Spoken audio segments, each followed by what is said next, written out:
Isang mapagpalang araw na naman po mga kapatid at muli tayong mag-aaral ng salita ng Diyos at ang salita ng Diyos na ating pag-aaralan atin po itong kukunin sa Ebanghelyo ng ating Panginoon ayon kay San Mateo, Kabanata 3, talata 13 hanggang 17. So ito po yung Sunday Gospel sa darating pong January 11. No? So ito po ay tungkol sa bautismo ng ating Panginoong Hesus. Sabi po dito, dumating si Jesus sa Ilog Jordan mula sa Galilea upang magpabautismo kay Juan. Ngunit tinangka ni Juan, napigilan siya at sinabi, "Ako po ang dapat magpabautismo sa inyo. Bakit kayo nagpapabautismo sa akin?" Subalit sumagot si Jesus, "Hayaan mong ito ang mangyari ngayon, sapagkat ito ang nararapat nating gawin upang matupad ang kalooban ng Diyos." Kaya't pumayag din si Juan. Nang mabautismuhan si Jesus, kaagad siyang umahon sa tubig. Nabuksan ang langit at nakita ni Jesus ang Espiritu ng Diyos na bumababang parang isang kalapati at dumapo sa kanya. At isang tinig mula sa langit na nagsabi, "Ito ang minamahal kong anak na lubos kong kinalulugdan." Mga kapatid, mga magulang, mga kaibigan, ito po ang mabuting balita ng ating Panginoon. Ang papuri, ang pagsamba ay para lamang sa Kanya. So dito mga kapatid, ito po yung pagbabautismo kay Jesus. Bilang tayo mananampalatayang Kristiyano, tayo po ay naniniwala sa kalagahan ng bautismo.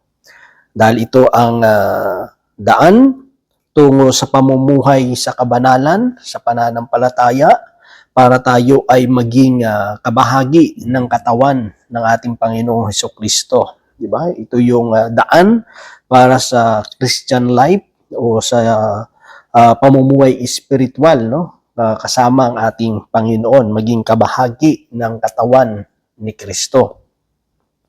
At dito mga kapatid, ay nang si Juan Bautista ay nagbabautismo sa tubig, ang ating Panginoon Hesus ay lumapit para magpabautismo. At sabi dito, ayaw pa sana ni Juan Bautista na gawin ito, pero ang sabi ng ating Panginoon kay Juan Bautista, kailangan nating gawin ito. Dahil ito yung kalooban ng Diyos. No? Sabi niyo, upang matupad ang kalooban ng Diyos.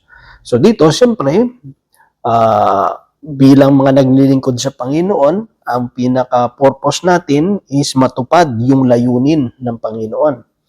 Lahat tayo naniniwala na nilikha ng Panginoon sa mundong ito ay may purpose, may layunin ang Diyos.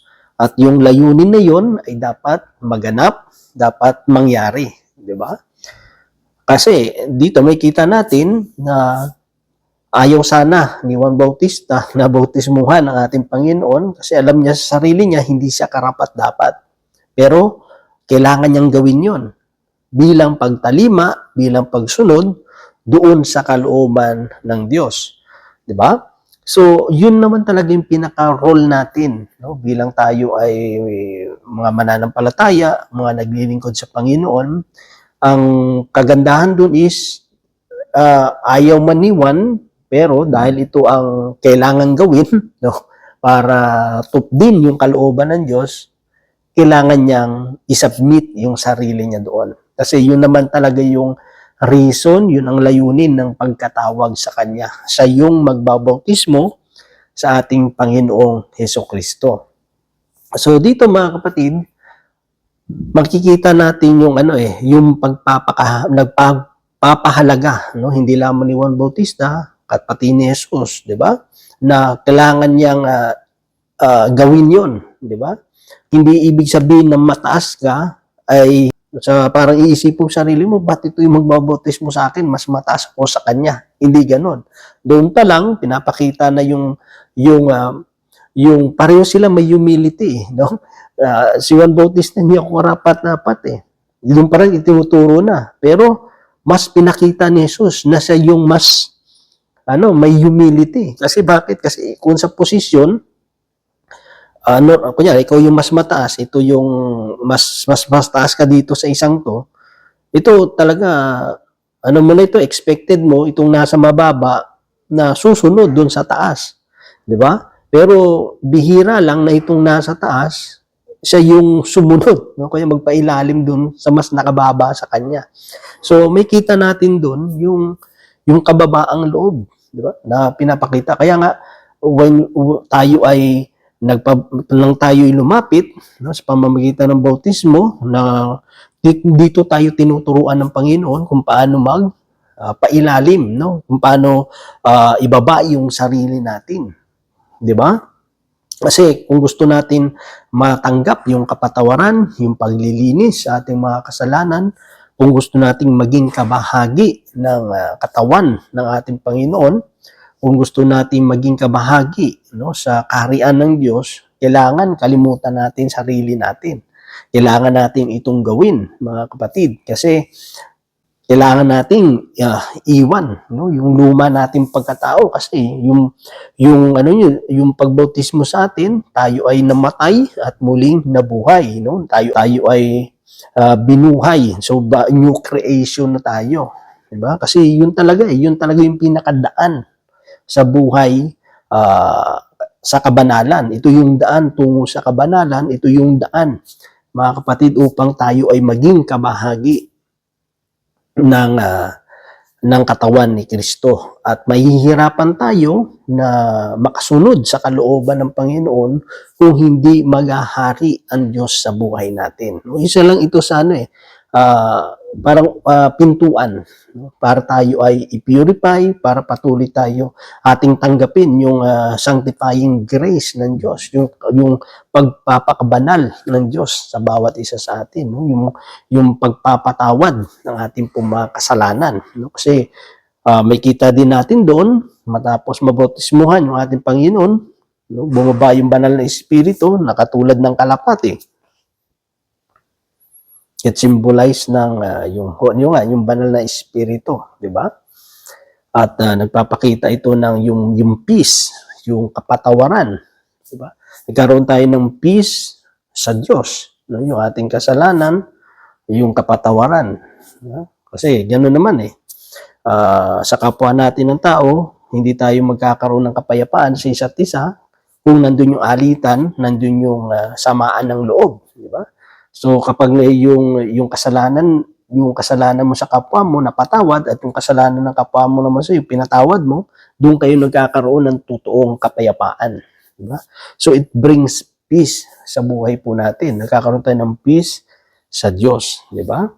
So marami tayong pwedeng mensahe na gusto iparating ang Diyos dito. Pero yung sa akin is, ang gusto kong pakita dito na nang binasa ko ito is yung pagsunod, no, ni Juan Bautista at ang ating Panginoong Jesus, na kailangan maganap yung layunin ng Diyos para, sabi doon sa NIV translation, to fulfill all righteousness, diba?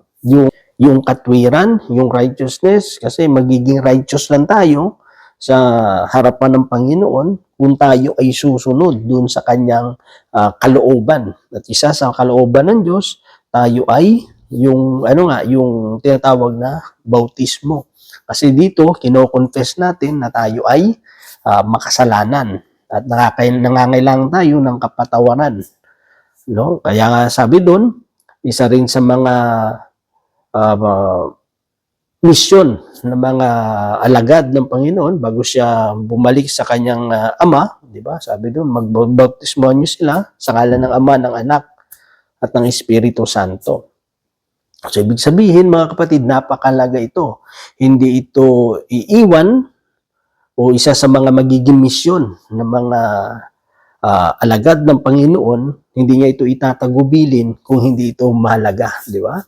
So sa pamamagitan nyo, kasi yung pagtalikod din natin sa kasalanan natin, at yung siyempre yung pagbalik natin sa Panginoon, at makakatalikod lamang tayo, matatalikdan lamang natin yung ating mga kasalanan kung tayo ay nag-turn back to God, diba? Kailangan muna nating magbalik loob sa Diyos bago tayo magkaroon ng lakas na ating matalikdan yung ating kasalanan. Kasi kailangan natin yung sanctifying grace ng Diyos. Kailangan natin yung biyaya ng Diyos para magawa yon. di ba? Kasi mahirapan tayong baguhin yung buhay natin without yung grace ng Diyos, di ba? Yun ang isa sa mga kalagahan ng yung bautismo na ating natanggap. So marami pa yan mga kapatid. Pero siyempre ito lang yung naka-strike sa akin, no? Yung pagsunod ng sinabi ni Jesus kay Juan Bautista, kailangan natin itong gawin. So, nandun agad, sumang-ayon. Di ba? At kung ganun, ang bawat puso, ng bawat naglilingkod sa Panginoon, na wala tayong ibang motibo, wala tayong ibang gustong gawin, kundi maganap yung kalooban ng Diyos. Naniniwala ako na ang mabuting plano ng Diyos sa bawat isa sa atin, sa paligid natin, sa mga taong nakakasama natin, ito ay mauuwi, no, sa isang magandang relasyon, magiging nandun yung pag-cooperate, di ba? Nandun yung unity, nagiging matatag yung bawat samahan ng bawat mananampalataya at bawat na naglilingkod sa Diyos. So yun lamang mga kapatid, God bless po sa ating lahat.